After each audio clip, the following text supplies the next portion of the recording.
শেষ কথা কি বলতেন? রব্বুল আল্লাহ বইলা পার পেতে হলে নামাজ সাইরা না পড়ি, সাইরা না পড়ি। এক ব্যক্তির জিজ্ঞেস করি, ভাই তুমি কোন দেশে? গেলেন তাবলীগের চিল্লায় আমাদের টঙ্গীর ইস্তেমা গেলেন, একজন দেখা হলো, ভাই তুমি কোন দেশে? বললে আমি ভারতে। আমি কোন দেশে? তুমি ভারতে? ভারতের পাসপোর্ট আছে বা নাই? বললেন ভারতের আধার কার্ড আছে বা নাই? আচ্ছা, ভারতের জন্ম নিবন্ধন কার্ড আছে বা নাই?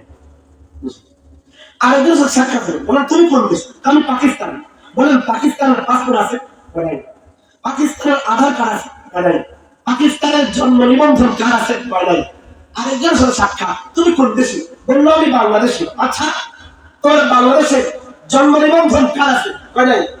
বাংলাদেশে ID card, national ID card, জাতীয় পরিচয় পত্র আছে বা নাই? আচ্ছা, বাংলাদেশের পাসপোর্ট আছে বা নাই? বুঝি যে ব্যক্তি বলে আমি ভারতীয়, ভারতের পাসপোর্ট নেই, ভারতের আধার কার্ড নাই, ভারতের জন্ম নিবন্ধন কার্ড নাই, ভারতীয় না বুড়া? বুঝতে পারতেছি? বুঝতে পারতেছি?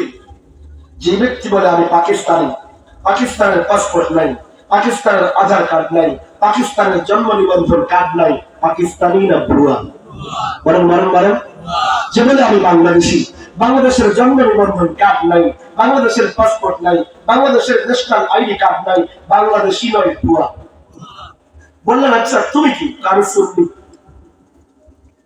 আমি কি? আমরা বললাম সুন্নত আছে হয় নাই? বুঝতে পারি, বুঝতে পারি। আমি তুমি কি? আমি সুন্নি। আমি কি? সুন্নত আছে। বুঝে দিলাই নাই, বুঝে দিলাই। একই সুন্নি না? বলেন বলেন।